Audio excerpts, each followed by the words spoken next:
The deafening sound of a crashing door echoed through the small, dimly lit apartment. Max, a broad-chested, muscular German shepherd, shot to his feet, ears perked. His human Jake, a tall, rough-around-the-edges man in his 30s, was frozen in place. The letter that had just been torn from its envelope lay on the floor, crumpled in half like a wasted dream. "We've got one shot, Max, just one," Jake muttered, his voice thick with a mixture of disbelief and a strange, desperate hope. He rubbed his hand over his scruffy face, trying to process the reality. The words on the letter were clear, though. "Congratulations. You've been selected for the final round of the national lottery." Max padded closer to his owner, his dark eyes searching Jake's face. His tail swayed back and forth, sensing the weight of the moment. Jake had never been one to take risks, but lately life had left him with few options. The rent was overdue, bills piled up like a never-ending mountain, and his job at the local mechanic shop barely paid for groceries. He'd been hoping for a miracle, and this was as close as it came. One lottery ticket, one drawing, and they had been chosen. But it wasn't just the money that weighed heavily on Jake's mind. It was the pressure to finally give Max the life he deserved. The German shepherd had been with him through thick and thin, from his worst days to his best. Max had never once wavered, always by his side, providing comfort when there was none to be found. But could Jake give him the same? Could this lottery be the key to turning their lives around? The clock ticked on, the minutes stretching longer than ever before. Jake's phone buzzed sharply, snapping him out of his thoughts. It was a message from his old friend, Daniel, a former high school buddy who had gone on to become a high-rolling businessman. The message was brief, but chilling. "Don't get your hopes up. The odds are stacked against you." Jake's stomach turned. He knew Daniel meant well, but the reality was harsh. The lottery was a long shot, a dream too good to be true. He let out a shaky breath, running his hand through Max's thick coat.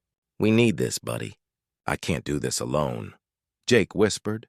Max nuzzled his hand as if understanding the weight of his words. But that was the thing about Max. He always seemed to understand more than Jake could put into words. The dog didn't care about money or fancy things. He just wanted his owner to be happy. And for the first time in a long time, Jake wasn't sure he could deliver that happiness. The days leading up to the lottery were tense. The weight of the potential life-changing prize hung over them like a storm cloud, casting long shadows over their daily routine. Jake continued to work at the mechanic shop, his mind drifting in and out of the possibility of winning. Max, ever loyal, never strayed far from his side, always sitting by the door, waiting for him to return. Then, the day arrived. The drawing, the moment that could change everything. Jake stood in front of the television, Max sitting patiently beside him. He was sweating, his palms clammy as he gripped the remote control, his eyes glued to the screen. The host of the lottery broadcast spoke with an overly cheerful voice, announcing the numbers as they appeared in bold, flashing text. The crowd in the studio erupted in applause, but Jake's heart thundered in his chest. His eyes narrowed. His ticket was clutched in his hand, shaking as he checked the numbers against the screen. Number by number they were being called. His pulse quickened. Max looked up at him, sensing his anxiety. Then the final number flashed on the screen. The last number. Jake's heart stopped. He looked down at his ticket. It matched. Max barked once, then twice, as if celebrating, his tail wagging furiously. Jake stared at the ticket, disbelief clouding his mind. He had done it. He had actually done it. He turned to Max, his eyes wide. "We did it, buddy. We actually did it!" The world seemed to stand still. It was surreal, almost too good to be true. But as the announcer's voice echoed in the background, Jake barely heard it. Instead, his mind raced with the possibilities, what they could do with the money. How his life and Max's could finally change for the better. But then came the phone call. It was from Daniel. Jake answered it, trying to calm his racing heart. "Hey, Daniel, I know. You won. Congratulations. But I need to warn you, Jake. There's something you need to know about that lottery." Jake's smile faltered. "What do you mean? We won! This is our big chance!" Daniel's voice dropped, the excitement in his tone evaporating. "You don't understand. The lottery isn't as straightforward as you think. There are people behind the scenes, people who have been fixing the odds, rigging the system. There's more at stake here than just money. If you don't take action fast, someone might come after you. Jake's blood ran cold. What do you mean? Are you saying? There's more to this than you think, Jake. If I were you, I'd lay low for a while. Don't trust anyone right now. You need to be careful. Before Jake could respond, Daniel hung up. The words echoed in his mind, growing louder by the second. There were people who might want to take the money from him, people who would hurt him, and Max, just to get their hands on it. Max barked again, nudging his owner's hand as if sensing the rising tension. Jake crouched down beside him, his mind spinning. This couldn't be happening. Not now. Not when everything was about to change for the better.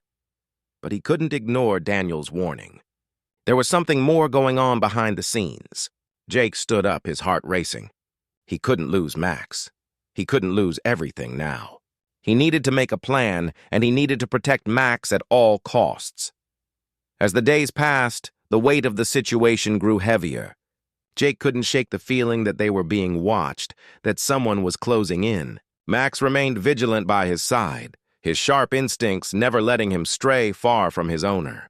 It was as if the dog could sense the danger, too. Then, one evening, as Jake was getting into his truck, Max suddenly stood in front of him, blocking the way. His ears were laid back, and his growl was low, deep in his chest. Jake's eyes darted around, his pulse quickening. Someone was out there. In the shadows, Jake saw a figure emerge, tall and imposing, his face hidden in the darkness.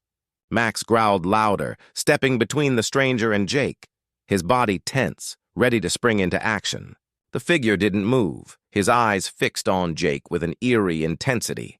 "I came for the money." The stranger's voice was cold, calculating. Max lunged before Jake could even react. The man stumbled back, caught off guard by the dog's sudden attack. In the chaos, Jake realized that Max wasn't just protecting him, he was fighting for their future. With a growl, the dog pushed the man to the ground, not letting him get any closer. Jake's heart pounded as the stranger scrambled to his feet and retreated into the darkness, vanishing without another word. Max returned to Jake's side, panting heavily, his fur bristling from the adrenaline. "That was too close," Jake breathed, looking down at Max with a mix of awe and gratitude. "We're going to make it. You and me, Max, we're going to make it." And with that, the final chapter of their story began. Jake used the money wisely, making smart investments that would ensure Max and his future were secure. The danger was gone. The weight of uncertainty lifted. In the end, Jake realized that it wasn't the money that had saved them. It was the bond between him and Max, the unwavering loyalty, the fierce protection, and the love they shared that had made all the difference.